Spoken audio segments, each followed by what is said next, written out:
네, 또 리더스 TV 시청자 여러분 안녕하셨습니까? 오늘 아주 중요한 분 자리에 모셨습니다. 민주당 광주 동남 을의 안도걸 의원님 모셨습니다. 의원님 어서 오십시오. 네, 안녕하십니까. 네네네. 안녕하십니까. 지금 중앙당 대표 경선이 한창이죠. 예, 어떻게 돌아갑니까? 지금 잡음 경쟁, 지나친 상호 공격, 호남 경선 전망은 어떤가요? 네. 이제 최근에 네. 여론조사 결과도 좀 나오고 그렇죠. 그렇지 않습니까? 김민석 후보께서 아마 정청래 후보보다 한 10% 이상 훌 좀 넘는 그런 격차가 이제 있다 이런 발표도 있고 하고 있는데요. 이제 제가 전남 광주 제가 이제 구석구석 지금 좀 누비고 있는데 제가 파악한 민심은 그런 것 같아요. 자기 당 대표의 역할에 대한 민심은 좀 분명한 것 같아요. 첫 번째가 이재명 정부 성공해야 된다. 그렇죠. 그리고 우리 정부가 생각하는 목표로 하는 AI 강국 만들어라. 이런 거죠. 그걸 위한 힘을 좀 보태달라라는 거고. 이제 두 번째는 우리 민주당이 좀 더 있잖아요. 더 좀 커져야 되겠다. 라는 것 같습니다. 그래야만이 차기 총선 그렇죠. 그리고 또 재집권의 길이 열릴 수 있는 거 아니냐. 지나친 그 이념 집착은 지향하는 거죠. 네, 그렇죠. 네. 그래서 조금 미래 세대의 네. 꿈과 열정을 담을 수 있는 정당, 그리고 중도층으로 좀 확산할 수 있는 정당, 이걸 좀 바라시는 것 같아요. 그래서 이제 이 두 가지의 어떤 역할을 누가 더 잘 해낼 수 있을까라는 게 아마 우리 호남 유권자들의 이제 표심이 아니냐, 저는 그렇게 생각합니다. 알겠습니다. 여의도에서는 한창 유시민 씨의 그 독설이 화제가 된 적이 있습니다. 네네. 이분이 심지어는 김민석 씨가 당대표가 되면은, 절대 권력이 절대 부패하게 될 것이다. 네네. 어물전에서 악취가 날 것이다. 이재명 대통령은 실패의 길로 갈 것이다. 이렇게까지 극언을 했고. 네네. 그렇습니다. 만약에 그렇다면 정청래 대표가 된다면은 또 많은 상식 있는 사람들이 걱정하는 것처럼 당과 대통령이 엇박자를 내는 것이 아닌가. 네네. 당이 대통령을 흔들게 되는 것이 아닌가. 아주 참 모두 두 경우 다 고약한 경우입니다. 약간 우리 유시민 작가께서 좀 정제되지 않는 좀 과격한 말씀을 좀 하셨다라고 좀 생각이 좀 들고요. 일반적으로 좀 그러신 거 아니겠습니까? 이제 본인과 다른 생각을 틀린 생각으로 이렇게 받아들이는 약간의 이제 주관적 오류가 있으신 거 아니냐라는 있지 않습니까? 안타까운 비판도 있고 하는 거 아니겠습니까? 이제 그런 부분에도 분명히 일리는 있을 것 같아요. 아주 점잖게 표현하시는 예, 그렇지만 저는 지금 우리 김민석 후보가 된다 해서 무슨 있잖아요. 이재명 대통령이 실패할 거라든지 아니면 또 우리 정청래 대표님이 좀 되면은 있잖아요. 당이 깨지고 대통령이 흔들린다. 저는 그렇게 생각지 않습니다. 지금 이제 경선 과정이기 때문에 약간의 있잖아요. 과열된 있잖아요. 서로 언사될 수 있고 하겠지만은 또 이제 끝나고 나면 우리 민주당은 결국은 집권 여당으로 책임성 있고 하기 때문에 다시 있지 않습니까? 뭉칠 거 아니냐. 그리고 70년 된 어디 민주당에 있지 않습니까? 뿌리가 그렇게 약한 건 아니거든요. 그래서 저는 이 과정을 넘겨가면 당이 다시 이제 단합할 거다. 좀 이런 생각을 저는 좀 하고 있습니다. 알겠습니다. 우리 안 의원님은 자타가 인정하는 예산통이시죠? 예산 전문가시고. 네. 우리 호남인들은 과거에도 그랬습니다만 이 예산 전문가가 유력한 정치인, 특히 국회의원이 되시면은 국가 예산을 이 지역에 좀 많이 끌어올 수 있지 않겠느냐 이런 기대들을 하는 게 현실이잖아요. 그런데 이게 가능합니까? 예산은 그냥 돈만 담으면 되는 거 아니냐 이렇게 쉽게 생각할 수 있지만은 예산이라는 공정은 매우 깁니다. 우리 반대쪽 공장 있지 않습니까? 예를 들어 자동차 공장이 2만 개 있잖아요. 부품이 들어가고 그것을 있지 않습니까? 순차적으로 이렇게 이제 조립해가는 과정이듯이 예산이라는 것도 하나에 있잖아요. 과정을 거쳐서 되는 거거든요. 우리가 좀 놓치고 있는 부분은 뭐냐면은요. 예산을 잘 따려고 하면은 가장 중요한 게 이제 사업을 잘 기획을 해야 되겠죠. 이게 굉장히 이제 중요한 겁니다. 그래서 이제 국가 정책 방향하고 맞는 이제 국가 프로젝트를 이제 만들어야 되고, 이제 거기에 이제 타당성 심사, 이제 과정을 이제 거치게 되는 거 아니겠습니까? 그래서 이런 일련의 이제 프로세스들이 있는데, 이거는 좀 해보지 않고서는 있잖아요. 조금 있잖아요. 여기 이해하기 좀 어려운 부분, 이게 있습니다. 그리고 워낙에 복잡하고 다양한 행정적 과정, 또 국회에 가서 심사를 받는 그런 과정, 정무적 과정이 다 겹쳐 있기 때문에 이게 굉장히 이제 복잡하거든요. 그래서 이거는 실제 그 경험을 해봐야만이 좀 알 수 있는 부분이다 이렇게 좀 생각이 됩니다. 그리고 우리 예전에 이제 대한민국 예산을 이제 담당하고 있는 것이 이제 지금은 기획예산실이죠.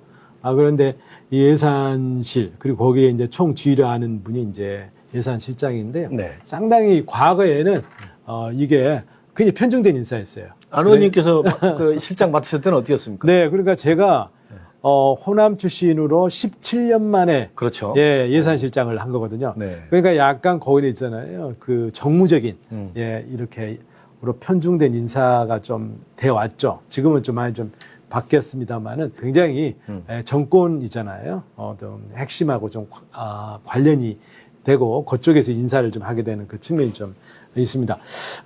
그래서 이게 쉽지는 않은 건데, 그래서 제가 이제 17년 만에 예산실장을 하면서 제가 막 해보니까, 제가 그걸 느끼겠더라고요. 예, 그래서, 굉장히, 이거는 이제 고도의 이제 행정적인 어떤 정무적 판단하는 자리로구나. 그렇기 때문에 정무적인 영향력을 많이 좀 받을 수밖에 없겠구나라는 걸 제가 좀, 실감하셨군요. 네, 그렇습니다. 예. 역대 우리 광주가 배출한 그 예산 전문가들이 계셨어요. 과거에는 기획예산처 장병환 장관께서 기획예산처 장관 하셨었고 그 예산실장도 물론 하셨죠. 그렇죠. 임상규 전 농림부 장관께서도 기재부에 계실 때 그렇죠. 예산실장 하셨던 분이잖아요. 네, 그렇습니다. 네네. 그분들과 우리 안덕을 의원님을 비교한다면 어떻습니까? 예, 이제 그분들이 굉장히 호남 출신이 입성하기 어려운 그 예산실장이라는 그 타이틀을 하신 분들이죠. 네. 그러니까 그분들이 이제 길을 좀 열어놓으셨다. 이렇게 볼 수 있거든요. 그래서 우리, 임상규 실장님이 하셨고, 그 다음에 장병환 실장님 하시고, 그리고 이제 17년 만에 텀을 두고, 16년 만에 텀을 두고 제가 이번에 지금 하게 된 거거든요. 예, 그래서 제가 저기 이제, 주로 예산실장까지 예산실에서 많이 근무를 하면서, 많이 제가 있잖아요. 이분들 통해서 많이 배웠어요. 네. 예, 그리고, 결국에는 이제 선배가 닦아놓은 길을 제가 그래도 상대적으로 좀 편하게 갔다. 좀 이런 생각을 제가 좀 하게 됩니다.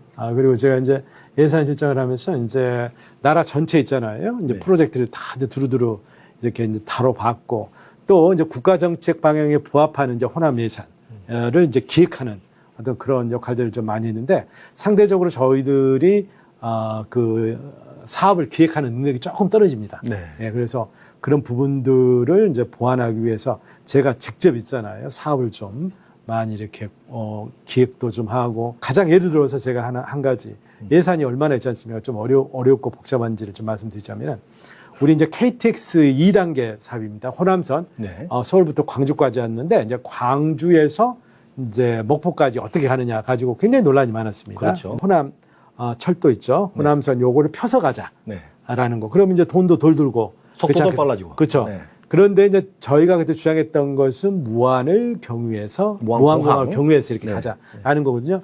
이게 2분 빨라요. 그런데 예산은 있잖아요. 그러니까 4조가 들어가는 이제 큰 그렇거든요. 네. 그런데 저는 그때 이거는 단순히 있잖아요. 그런 그 비용 투입 측면에서 생각을 해서는 안 된다. 장래를 보자. 좀 이렇게 생각했거든요. 저는 반드시 무안공항을 경유로 해야 된다. 이렇게 판단했습니다. 왜냐하면은 지금 우리나라에 15개 공항이 있거든요. 그 중에서 KTX가 직결되는 곳은 없죠. 없습니다. 그래서 저는 무안공항으로만 직결을 하게 되면은 바로 무안공항이 서남권의 관문, 국제적 관문 역할을 명시상박에 할 것이다. 이렇게 좀 생각을 했거든요. 그리고 예를 들어서 이제 충청도 사람들이, 대전 사람들이 지금 서울 가서 용종도 가잖아요. 자, 그런데 이분들이 바로 1시간 만에 예를 들어서 무안공항 와가지고 캐리어 들고 그냥 박바른 비행기를 탈 수 있지 않습니까? 그렇죠. 네, 그래서 굉장히 여객 수요도 이제 분산이 되고 이제 할 수 있지 않겠습니까? 그리고 또 용종도가 유사시에 있잖아요. 사고가 발생한다라고 하면은 서울에 계신 분들이 2시간 만에 대체공항. 그렇죠? 예, 네. 대체할 수 있고 우리 그 용종도 공항의 대체공항 역할을 할 수 있다라고 좀 생각했어요. 그래서 굉장히 여러 가지 목적으로 보건데 이거는 반드시 있잖아요. 우리가 KTX가 직결되는 하나 공항이라는 컨셉은 저는 필요하다고 생각했거든요. 그래서 이제 이걸 굉장히 밀어붙였는데 이제 결과적으로 있잖아요.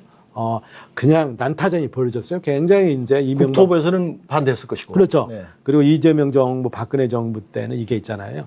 계속 논란만 되고 이명박 정부, 박근혜 정부. 박근혜 정부 때 이 두 정부에 있어서는. 네. 그런데 결국에는 이제 문재인 정부 들어서자마자 예. 이거이지 않습니까? 이제 무항공항을 경유하는 걸로 네. 이렇게 결정이 됐는데 제가 그 과정에서 많은 좀 노력을 하고 근데 지금 결과적으로는 저는 있잖아요. 굉장히 잘했다. 그럼요. 좀 이렇게 네. 좀 생각이 좀 드네요. 이제 광주 이야기 좀 해보겠습니다. 네. 광주 참 그 역사적인 그 반도체 투자가 결정이 됐는데 네.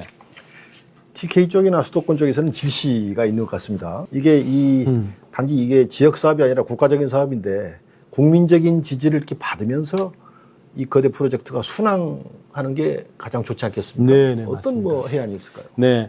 지금 그러니까 이번에 있잖아요. 800조의 반도체 투자 결정의 본질이 뭐냐는 걸 정확히 알아야 됩니다. 네. 이건 일각에서는 이제 경제적으로 있잖아요. 타당치 않는 투자인데 마치 정부가 있지 않습니까? 기업의 팔을 비틀어서 이걸 의사결정을 한 거다. 이렇게 이야기를 하고 있는데 전혀 그게 아니다. 저는 생각되거든요. 800조의 투자를 하는 기업이 있잖아요. 그 정부가 팔을 비튼다 해서 뭐 비틀 수 없겠지만 있지 않습니까? 광고를 한다고 그래서 그렇게 하겠습니까? 그건 아니거든요. 그 회사의 명운이 걸린 이제 문제 아니겠습니까? 그런데 결국에는 이거는 기업 스스로가 광주 전남에 가는 게 필요하겠구나라고 있지 않습니까? 전략적 판단한 거예요. 제가 이제 제 동기들도 지금 삼성전자에서 또 하이닉스에서 이번에 의사결정 과정에 있는 그런 CEO급들이 많은데 많이 있잖아요. 서로 논의도 많이 했거든요. 네네. 서로 정보 교류도 하고 하는데 그런 거예요. 순전히 이제 경제성에 입각해서 하는 겁니다. 그래서 이제 뭐냐면은요. 지금 반도체가 이제 공급 병목 현상이 네. 돼서 반도체 디램 가격이 현재 있잖아요. 24년에 4불에서 지금 50불이 됐습니다. 네. 10배까지 넘어섰거든요. 이제 그러다 보니까 이게 이제 새로운 있잖아요. 글로벌 빅테크들이 있잖아요. 이거 진입할 수 있는 네. 지금 길이 좀 이제 보이는 거거든요. 네. 그래서 삼성전자나 하이닉스도 빨리 있지 않습니까? 네. 더 공장을 확장을 해서 있잖아요. 그 진입 장벽을 쳐야 되는 또 그런 입장에 있거든요. 그래서 이제 향후에 반도체 패권을 유지하기에 필요한 미래 첨단 공장이 필요했던 거거든요. 그런데 이 공장 입지 정하면서 가장 중요한 게 뭐냐면은 전기입니다. 네. 이거는 이제 전력을 굉장히 많이 소모하는 이제 그런 거잖아요. 그리고 향후에 이제 제품은 전부 다 아리백이 돼야 됩니다. 신재생 에너지가 아닌 화석 연료로 예를 들어서 제품을 만들면은 그게 이제 장벽. 그렇죠. 그렇잖아요. 수출이 어려워지죠. 그렇죠. 네. 예를 들어서 통상 장벽에 막혀서 이제 수출을 못 하게 되거든요. 그래서 결국에는 이런 저러한 이유로 전력이 굉장히 중요한 사항인데 대한민국 신재생 에너지의 메카가 어디입니까? 이 선안권이지 그렇습니다. 않습니까? 네, 그래서 첫 번째 그 문제가 있다. 두 번째 용수가 굉장히 필요하거든요. 그런데 이제 용수 있었어도 지금 이 전남 광주가 굉장히 용수가 상대적으로 많은 편입니다. 거기도 공업 용수에 대한 용도가 좀 적잖아요. 그래서 영산강하고 섬진강 수계 현재 5개 댐이 있습니다. 네. 5개 댐이 주로 농업 용수에 쓰고 있거든요. 그래 왔죠. 예, 그래서 그 용수를 있지 않습니까? 공업 용수를 바꾸면 65만 톤. 이거 조금 수계 조정이라든가 이런 거 하면 있잖아요. 그 약간 필요한 증보를 하게 된다면 135만 톤까지 이야. 이게 물리 공급이 가능하거든요. 지금 대한민국 제1의 반도체 클러스터가 용인이죠. 용인이 현재 풀로 그 공장이 찬다고 했을 경우에 100만 톤이 소요되는군요. 그래서 이쪽 굉장히 용수가 상대적으로 풍부하다. 이렇게 말씀을 줄 수 있겠고 또 이번에 그 들어설 있잖아요. 군공항 기지는 완전히 땅에 있지 않습니까? 편편하게 깔려 있습니다. 그렇죠. 그러니까 바로 있잖아요. 공장을 착공할 수 있거든요. 지금 삼성이나 하이닉스 입장에서는 속도전이거든요. 예. 그런데 용인만 해도 벌써 있잖아요. 제2반도체 공장이 8년째입니다. 네. 그래서, 그렇죠. 그래서 굉장히 빨리 속전속결로 예를 들어서 공장을 입지시킬 수 있다. 이러한 종합적인 계산을 다 해서 여기에 이제 들어온 거거든요. 그래서 일각에서는 용수가 부족하다, 전력난이다 뭐 등등 하는데 까꾸로 있지 않습니까? 이제 그런 부분에서 기업들이 판단컨대 가장 최적의 입지는 여기다. 라고 해서 들은 거거든요. 그래서 이러한 논리들이 있잖아요. 아까 말씀드린 대로 사실 왜곡하고 약간 있지 않습니까? 편견 어린 어떤 그런 생각들이다. 이런 말씀 드리겠습니다. 그래서 이거에 대해서 이제 호남 사람들도 이제 그렇게 생각하게 됩니다. 이게 우리가 이제까지 이 땅을 지켜왔는데 이제야말로 제대로 된 쓰임을 얻게 됐다. 이런 생각을 하고 또 이 기업의 논리에서 들어와 있거든요. 그리고 우리는 이러한 프로젝트가 빨리 진행될 수 있도록 있지 않습니까? 속도전을 벌이는 데 있어서 우리 전남 광주 특별 시민들이 협조할 부분에 대해서는 최대한 협조하고 해야 한다 이렇게 좀 생각하고 있습니다. 뭐 도중에 잡음이 일어나거나 지나치게 또 갈등이 표출되거나 이런 일이 있어서는 곤란하겠죠. 그렇죠. 예. 예. 우리 통합특별시 문제도 좀 이야기해 보겠습니다. 우리가 7월 1일 예. 야심차게 출범한 우리 전남 광주 통합 특별시의 난제도 많습니다. 네. 대표적인 게 주청사 문제하고 의대 문제인데 지혜가 없을까요? 이게 도대체 풀릴 것 같지가 않습니다. 예. 예, 그러니까 주청사 문제도 굉장히 이해관계가 있지 않습니까? 아주 있잖아요. 대립되고. 그렇죠? 굉장히 생각할 것이 많았지 않습니까? 복잡한, 그야말로 있지 않습니까? 난제 중에 난제입니다. 그런데 이런 문제일수록 원칙을 가지고 있지 않습니까? 예. 문제를 해결해야 된다. 그리고 대화와 소통이라는 과정을 거쳐야 된다. 이게 이제 필요하거든요. 그래서 이제 그 판단의 어떤 기준되는 원칙과 관련해서는 저는 주청사 문제는 저렇게 두 가지를 좀 생각해야 한다고 봅니다. 자, 이제는 하나의 청사로는 안 됩니다. 그 이제 분산, 다극 체제로 이제 가줘야 된다라고 생각되고요. 각 지금 3개 청사가 있는데 각자의 고유한 역할로 전문화, 특성화하는 이런 식의 관점에서 배치가 이루어져야 한다라고 생각되고요. 또 하나의 원칙은 현재의 기능과 인력에 대한 비율이 있지 않습니까? 네. 그걸 가급적 지켜주자는 거죠. 예, 그래서 이제 그런 부분이 있어야지 이제 공무원들도 이제 좀 수용하겠고 만약에 자기가 일하는 곳에서 결국에는 자기가 어떤 정주 요건, 얘들의 교육 문제라든지 모든 것들이 다 지금 맞물려 있는 거 아니겠습니까? 그렇지. 그거를 그냥 어떻게 싹둑 뭐 있잖아요. 무자르지 뭐 이렇게 할 수 있는 게 아니거든요. 예, 그래서 이 두 가지 원칙에 입각하게 세야 되고 또 이것도 대화와 타협을 통해서 있잖아요. 5시간이 걸리더라도 네. 그래야만 이게 수용이 되지 않겠습니까? 이제 그런 측면이 있겠고 의대 문제도 저는 좀 마찬가지로 봅니다. 의대 문제의 본질은 지금 우리가 국립 있잖아요. 의대하고 대학병원을 목포에 둘 것이냐, 순천에 둘 거냐. 지금 이렇게 있잖아요.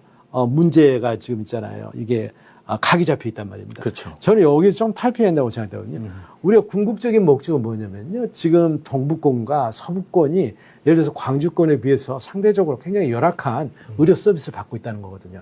같은 시민인데 왜 예를 들어 사는 곳에 따라 가지고 가장 중요한 핵심적인 필수적인 의료 서비스에 대해서 차이가 있다고 하면 그 문제는 있지 않겠습니까?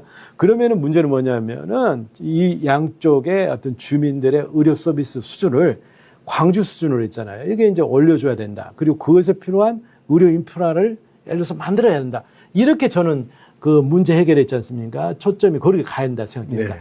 그 일환 중에 하나, 방법론 중에 하나 국립의대, 예를 들어서 있잖아요. 그리고 병원. 그리고 여기가 하나의 패키지가 하나에 있지 않습니까? 안이 될 겁니다. 그리고 이거는 당장에 내일 모레 될 수 있는 일이 아니잖아요. 향후 10년 뒤에 이 혜택이 발생하는 거거든요. 그래서 지금 당장 중요한 것은 지금 아팠을 때 있지 않습니까? 광주나 서울 가지 않고 이 동네에서 있지 않습니까? 치료받을 수 있는 이러한 의료 서비스를 어떻게 만들 거냐? 라는 있잖아요. 그런 관점에서 좀 포괄적인 있지 않습니까? 그 대책을 좀 마련해야 된다 생각되고 또 하나가 여기에 이제 개입이 되는 게 이제 아무래도 이제 의대가 생기고 병원이 들어오는 동네가 생활 유동 인구들이 좀 늘어나고 네. 또 그래서 그 지역 경제가 활성화되지 않겠냐라는 기대거든요. 그렇죠. 그럼 우리가 생각해 봅시다. 지역 활성화라는 것이 꼭 있지 않습니까? 병원이 들어가야만이 되는 건 아니지 않습니까? 여타 다른 사업, 고부가치, 뭐 양질의 일자리를 만드는 예를 들어 산업이 입지가 된다라고 하면은 더 지역 경제 활성화에 도움이 될 수 있거든요. 그래서 저는 이 문제를 좀 더 보고는 의료 문제 보더라도 좀 광범위하게 좀 넓게 보고 또 그리고 또 여타의 지역 활성화 대책하고 같이 묶어서 이렇게 대안을 만들어내면은 조금 주민들이 양쪽에서 있지 않습니까? 상호 윈윈할 수 있는 그런 대책을 모든 말씀을 듣자 보니 그 정부의 그 2차 공공기관 이전이라는 그 패키지가 또 있지 않습니까? 네네네. 그것과 어떤 그 밸런스나 그 딜도 좀 가능할 게 네, 아니겠나 그래, 생각이 그것도 듭니다. 아주 좋은 네. 아이디어 중에 네. 지금 하나 아니겠습니까? 네. 예. 네. 전남 광주가 통합되면서 민주당 전남도당과 광주시당도 이제 통합하게 되죠. 예, 그래서 지금 우리 안 의원님께서는 통합 민주당의 시당 위원장에 출마하신 상태입니다. 어떻습니까? 전남 쪽에는 뭐 다선 고참들도 많이 계시는데 네. 초선으로서 좀 부담스럽지는 않으신가요? 예, 저기 이제 과거 있잖아요. 시당, 도당 있었을 때, 지금 우리 이제 다선 의원님들은 아마 도당 쪽으로 하셔가지고 위원장을 좀 하셨을 것 같고요. 예, 그래서 이제 그 차례가 예. 좀 우리 초선들한테 지금 왔다 이렇게 좀 아하. 되시겠고요. 예, 좀 그런 좀 상황입니다. 저 네. 다선 의원들 중에서는 뭐 출사표를 넣으신 분이 안 계시고 네네네. 예.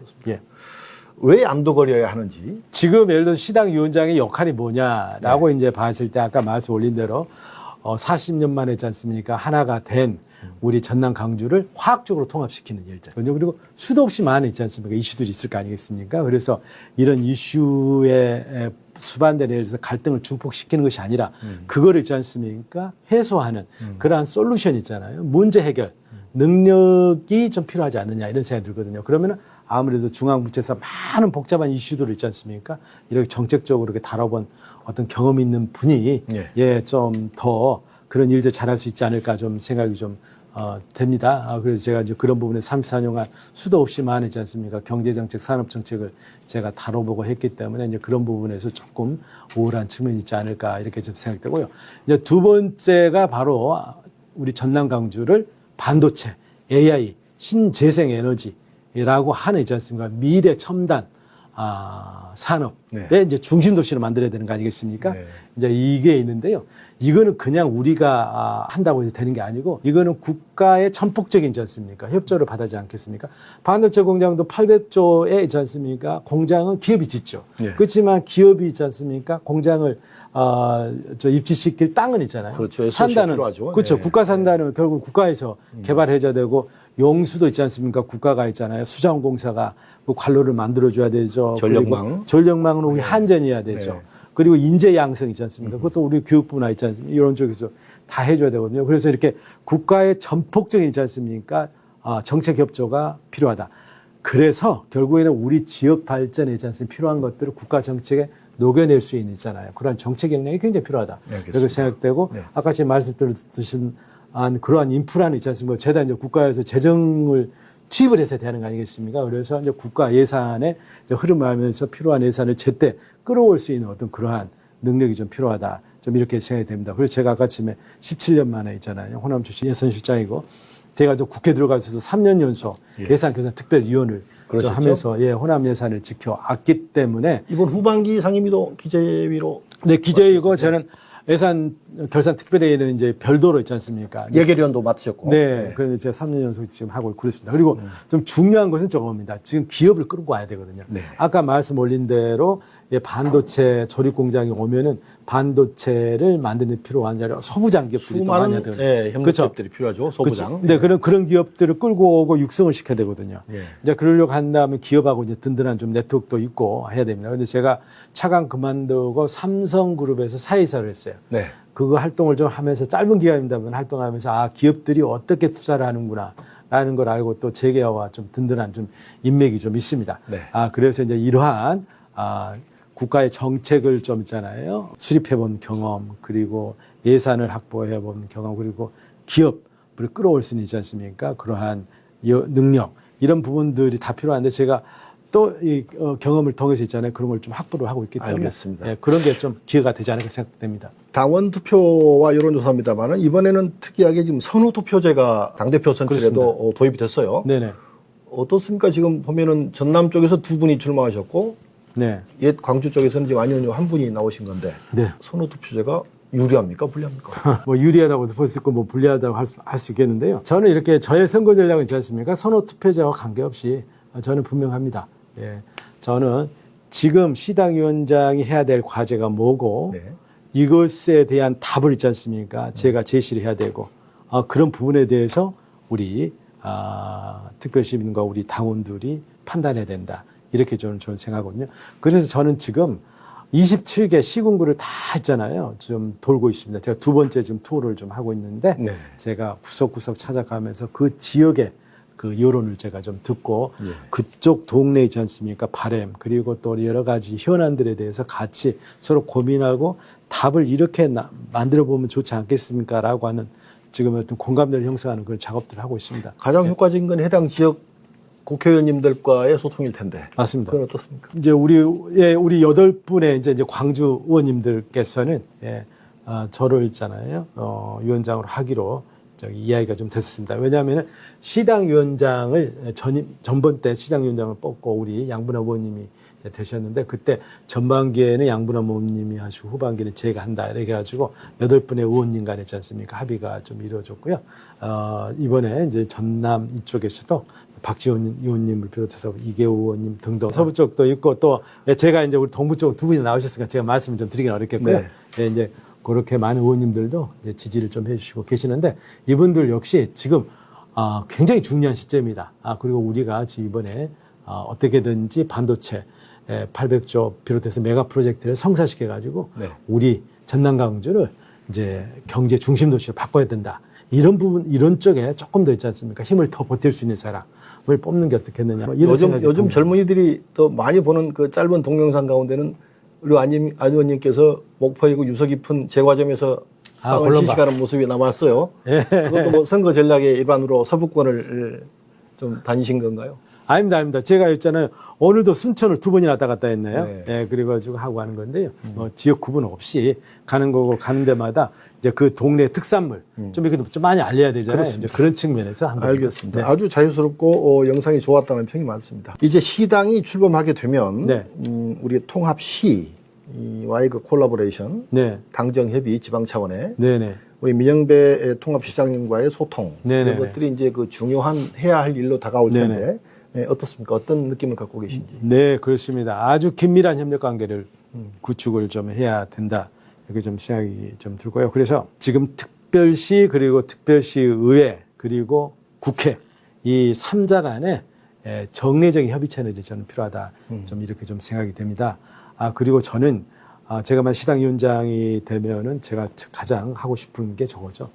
그 전직 우리 국회의원님 그리고 장관님들 그리고 또 시도지사님들 역대. 예, 역대. 예. 그래서 이제 올로 어떤 정치를 하셨던 분들 좀 모시고 그분들의 농익은 있잖아요. 지혜와 좀 경륜을 저희가 좀 많이 있잖아요. 배우고 공부해야 네. 되고 또 이 복잡하고 힘든 있지 않습니까? 이런 과제를 풀 때 네. 이제 그분들의 조언을 얻는 그런 시스템을 저는 마련하려고 좀 생각을 좀 하고 있습니다. 아주 반기실 것 같은데요, 그분들께서. 네, 걱정들 지금 굉장히 많이 하세요. 네. 네. 알겠습니다. 개인적인 질문 좀 네. 몇 가지 드리겠습니다. 7남매의 장남으로 알려져 네. 있어요. 어떻습니까? 그때 뭐 역시 우리가 풍족하지 못했던 시절을 겪었는데 유년 시절 어떠셨는지요? 예, 저 7남매고요. 저희 아버님이 이제 토목 사업을 하셨는데 그 사업이라는 게 굉장히 부침이 좀 심하지 않습니까? 그렇죠. 그래가지고 굉장히 좀 고생을 좀 많이 했어요. 그래서 저도 이제 아버님 네 있잖아요. 그 파란만장한 인생을 제가 같이 이제 경험을 좀 했었는데 이제 제가 이제 저희 아버님을 통해서 배운 것은 저거예요. 경제에 대해서 좀 알게 됐어요. 네. 그리고 이제 사업가라는 것이 신용에 살고 신용에 죽는다는 거. 그러니까 자식들 있지 않습니까? 학비는 못 줘요. 등록금 못 주지만은 한 달에 꼬박꼬박 돌아오는 있지 않습니까? 월급은 반드시 드리더라고요. 직원들 봉급. 본거. 네. 네. 그래서 이게 신용이구나라고 생각을 했고, 남의 있잖아요. 하루 세 끼를 책임다는 것이 정말 어렵다. 그래서 저는 굉장히 기업가들을 제가 좀 존중을 합니다. 훌륭한 아버지를 두셨군요. 예, 그래서 네. 제가 그렇게 하고, 아버님이 이제 저한테 이제 공직에 나가라고 할 때 말씀이 그러셨어요. 내가 내는 세금이 아깝지 않는 공무원이 좀 되라. 그러니까 본인이 많은 있지 않습니까? 공무원들 접해봤는데, 좀 실망스러운 부분들이 많았는데 그 중에 열의 한 사람은 정말 희망을 주는 사람이 있더라. 그런 공무원이 됐으면은 그것도 나라를 위해서 굉장히 좋은 일이다. 그렇게 말씀을 좀 하셨거든요. 그래서 제가 그런 이번에 이제 공직에 제가 이제 뛰어들게 된 게 이제 그런 계기였다라고 생각되고 또 이제 그 사업가는 굉장히 부지런해요. 아버님 보시면 새벽 4시 일어나세요. 그리고 4시부터 1시 동안 있잖아요. 1시간 정도 이렇게 다 회계장부를 쓰시고 또 이게 일기를 쓰시더라고요. 네. 예, 그래가지고 어제 일, 오늘 일 이렇게 딱 그렇게 설계를 하시더라고요. 그런데 이제 아버님이 본인만 쓰시면 좋은데 저한테도 있잖아요. 여기 일기를 쓰라고 그래가지고 네. 제가 굉장히 그 힘들었어요. 그리고 아주 이제 훌륭한 교육을 받으셨습니다. 네, 그래가지고 네. 한 달에 한 번씩 그 불시 아버님이 일기 검사를 해. 그래가지고 일기를 안 쓰잖아요. 그럼 학교를 안 보내요. 야. 필요가 없다고 그러신 거예요.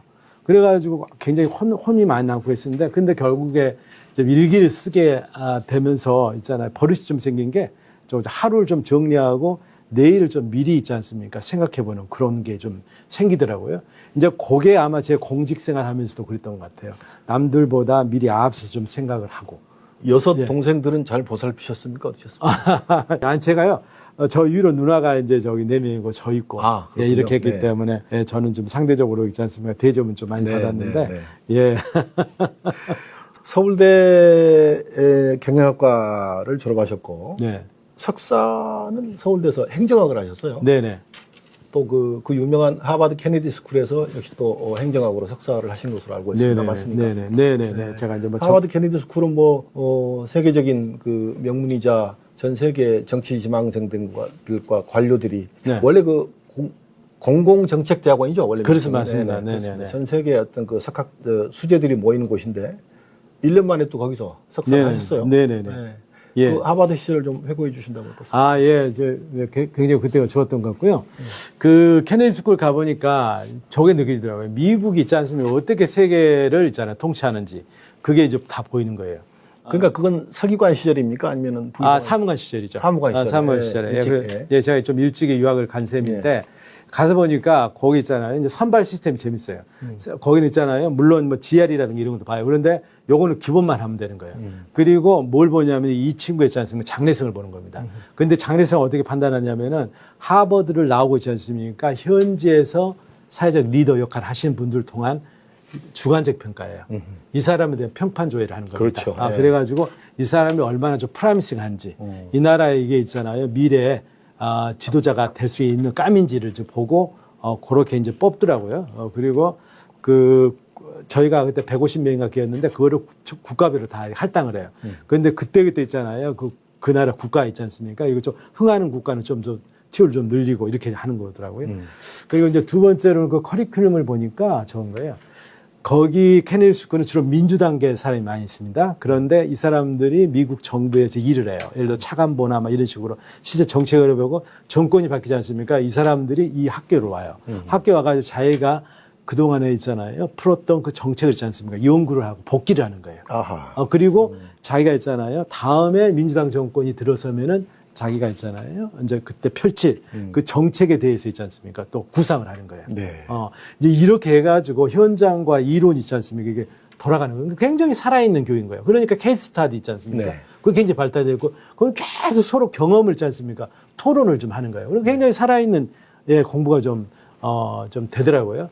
그래서 이제 그런 부분이 그렇고, 또 그 과정 자체를 보면은 그 미국, 은근히 그 기저에는 뭐냐면 미국이 지향하는 가치들. 네. 민주주의라든가 시장 가치가 굉장히 우울하다는 것을 부식간에 있지 않습니까? 외국에서 온 친구들한테 머릿속에 넣어주는 겁니다.